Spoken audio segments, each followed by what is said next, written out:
أعوذ بالله من الشيطان الرجيم. بسم الله الرحمن الرحيم. ألم تر أن الله يسبح له من في السماوات والأرض والطير صافات كل قد علم صلاته وتسبيحه والله عليم بما يفعلون. ولله ملك السماوات والأرض وإلى الله المصير.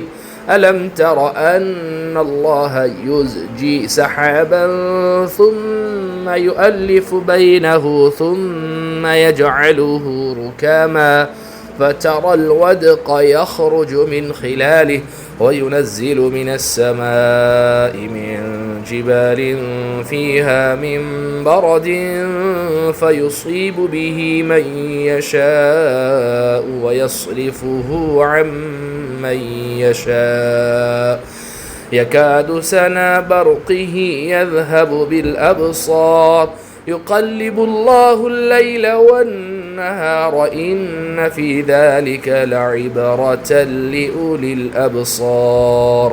والله خلق كل دابة من ماء فمنهم من يمشي على بطنه ومنهم من يمشي على رجلين ومنهم من يمشي على أربع يخلق الله ما يشاء إن الله على كل شيء قدير. لقد أنزلنا آيات مبينات والله يهدي من يشاء إلى صراط مستقيم. ويقولون آمنا بالله وبالرسول وأطعنا ثم يتولى فريق منهم من بعد ذلك وما أولئك بالمؤمنين.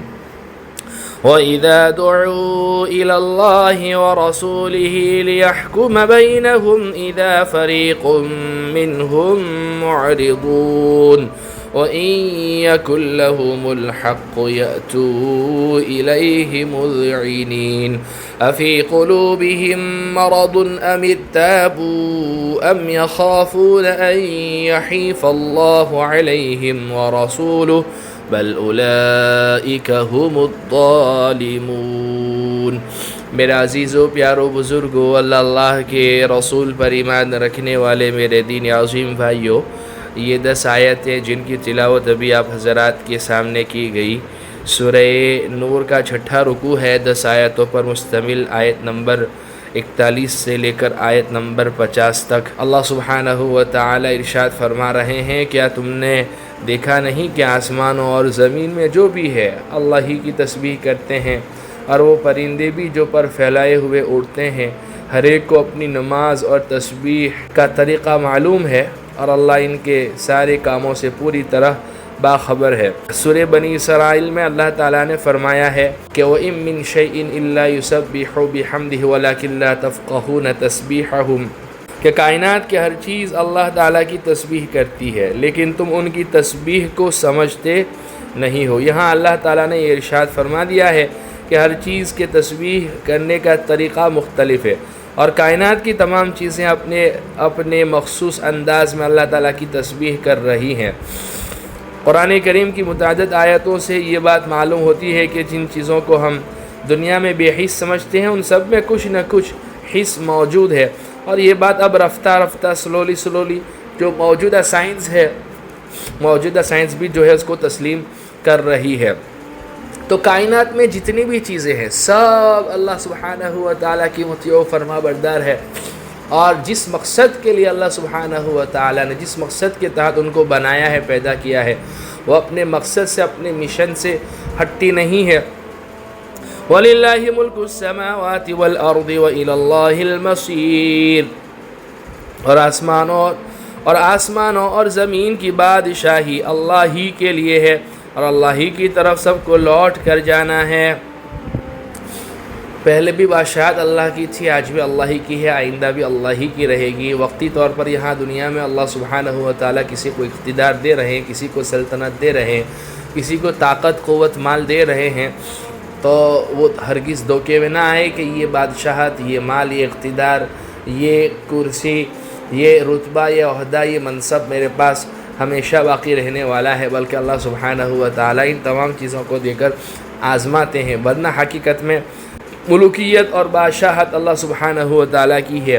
کیا تم نے دیکھا نہیں کہ اللہ بادلوں کو ہنکاتا ہے، پھر ان کو ایک دوسرے سے جوڑ دیتا ہے، پھر انہیں تہ بر تہ گھٹا میں تبدیل کر دیتا ہے، پھر تم دیکھتے ہو کہ بارش اس کے درمیان سے برس رہی ہے، اور آسمانوں میں بادلوں کی شکل میں جو پہاڑ کے پہاڑ ہوتے ہیں اللہ ان سے اولے برساتا ہے، پھر جس کے لیے چاہتا ہے ان کو مصیبت بنا دیتا ہے، اور جس سے چاہتا ہے ان کا رخ پھیر دیتا ہے۔ ایسا لگتا ہے کہ اس کی بجلی کی چمک آنکھوں کی بینائی اچک لے جائے گی۔ آپ یہ پورا سسٹم جو ابھی نظر آئے گا مانسون میں، یہ بارش برسانے کا نظام، یہ ہواؤں کا چلنا، اور جو ہے بادلوں کا بننا، اور پھر بعد میں اولے کی شکل میں اوپر سے برسنا، اور پھر وہ سب سارا سسٹم جو ہے بارش کو برسانے کا، انسان اس کی طرف ہی غور کر لے۔ کائنات میں پھیلی ہوئی ہر چیز میں اللہ سبحانہ و تعالیٰ کا وجود انسان کو نظر آئے گا، بشرطے کہ وہ عقل کی نگاہ سے، بصیرت کی نگاہ سے اس کو دیکھے، سمجھے، پرکھے، تو جو ہے اس کا دل بے ساختہ یہ کہتے ہوئے پکار اٹھے گا کہ اس کو بنانے والی کوئی زبردست طاقت، قوت اور قدرت ہے، اور وہ کون ہے؟ اللہ سبحانہ و تعالیٰ ہے۔ یقلب اللہ اللیل والنہار ان فی ذلک لعبرۃ لأولی الابصار۔ وہی اللہ رات اور دن کا الٹ پھیر کرتا ہے، یقیناً ان سب باتوں میں ان لوگوں کے لیے نصیحت کا سامان ہے جن کے پاس دیکھنے والی آنکھیں ہیں۔ سورج اپنے وقت پر نکلتا ہے، پھر وہ غروب ہوتا ہے، پھر چاند اپنی محفل کے ساتھ سجتا ہے آسمان پر، اور رات کی محفل لگتی ہے۔ رات الگ ہے، دن الگ ہے، رات کو دن میں، دن کو رات میں، پھر کبھی اس کو بڑا کر دینا، کبھی چھوٹا کر دینا، گرمیوں میں دن کو بڑا کر دینا اور رات کو چھوٹا کر دینا، سردیوں میں رات بڑی ہو جاتی ہیں اور جو ہے دن چھوٹا ہو جاتا ہے، کہیں سورج نکل رہا ہے، کہیں غروب ہو رہا ہے۔ یہ سارا سسٹم اللہ سبحانہ و تعالیٰ کے حکم سے چل رہا ہے۔ یقیناً ان سب باتوں میں ان لوگوں کے لیے نصیحت کا سامان ہے جن کے پاس دیکھنے والی آنکھیں بھی ہو۔ بسا اوقات آنکھیں تو ہوتی ہے لیکن وہ حقیقت کو دیکھ نہیں پاتی، کان تو ہوتے ہیں لیکن وہ حقیقت کو سن نہیں پاتے۔ تو جو ہے اللہ سبحانہ و تعالی ہمیں حقیقت کو دیکھنے والی آنکھیں عطا فرماوے، حقیقت کو سننے والے کان عطا فرماوے، اور حقیقت کو تسلیم کرنے والی عقل و سمجھ عطا فرماوے۔ واللہ خلق کل دابۃ من ماء فمنهم من یمشی علی بطنہ ومنهم من یمشی علی رجلین ومنهم من یمشی علی اربع یخلق اللہ ما یشاء ان اللہ علی کل شیء قدیر۔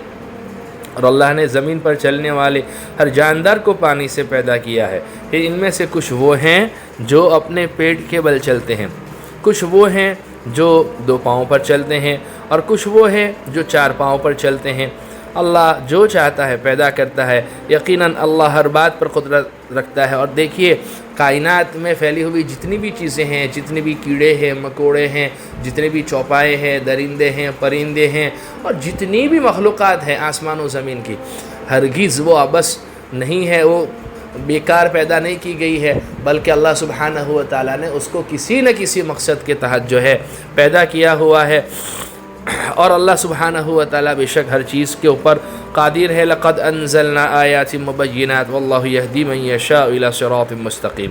بے شک ہم نے وہ آیتیں نازل کی ہیں جو حقیقت کو کھول کھول کر بیان کرنے والی ہیں، اور اللہ جس کو چاہتا ہے سیدھے راستے تک پہنچا دیتا ہے۔ وَيَقُولُونَ آمَنَّا بِاللَّهِ وَبِالرَّسُولِ وَأَطَعْنَا ثُمَّ يَتَوَلَّى فَرِيقٌ مِّنْهُم مِّن بَعْدِ ذَلِكَ وَمَا أُولَٰئِكَ بِالْمُؤْمِنِينَ۔ اور یہ منافق لوگ کہتے ہیں کہ ہم اللہ پر اور رسول پر ایمان لے آئے ہیں اور ہم فرما بردار ہو گئے ہیں، پھر ان میں سے ایک گروہ اس کے بعد بھی منہ موڑ لیتا ہے۔ یہ لوگ حقیقت میں مومن نہیں ہیں۔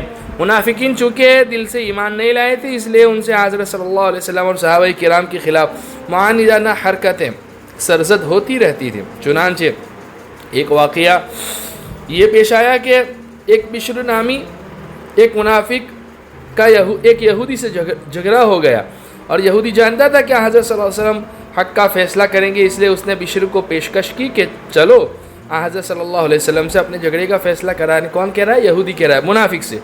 بشر کے دل میں چور تھا، منافق تھا، نفاق تھا، اس لیے اس نے آپ سے فیصلہ کرانے کے بجائے ایک یہودی سردار کعب بن اشرف سے فیصلہ کرانے کی تجویز پیش کی۔ تو اس کے بارے میں یہ آیتیں جو ہے نازل ہوئی ہیں۔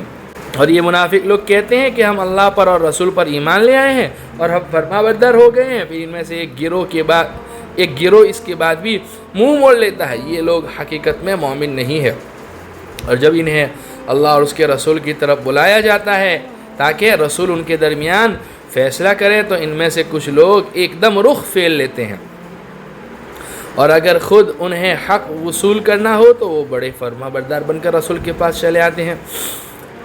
کیا ان کے دلوں میں کوئی روگ ہے، یا یہ شک میں پڑے ہوئے ہیں، یا انہیں یہ اندیشہ ہے کہ اللہ اور اس کا رسول ان پر ظلم ڈھائے گا؟ نہیں، بلکہ ظلم ڈھانے والے تو خود یہ لوگ ہیں جو اپنی جانوں پر ظلم کر رہے ہیں رسول کی مخالفت کرتے ہوئے۔ اللہ ہر قسم کے نفاق سے ہماری حفاظت فرماوے، اور جو ہے صحیح معنی میں سچے پکے مومن بناوے، اور پکے مومن اور مسلمانوں کی جو صفات اللہ نے جگہ جگہ قرآن کریم میں بیان کی ہیں، ان صفات کو اپنے اندر لانے کی، اپنانے کی، اور دوسروں تک پہنچانے کی اللہ سبحانہ و تعالی ہم تمام کو توفیق عطا فرماوے۔ بہرحال یہ 10 آیتیں سورہ نور کے 6 رکوع کی ہیں، آیت نمبر 41 سے لے کر آیت نمبر 50 مکمل تک۔ اللہ سبحانہ و تعالی ہمارے مبارک سلسلے کو بھی قبول فرماوے، نجات بخشش کا جو ہے ذریعہ بناوے، کہنے سننے سے زیادہ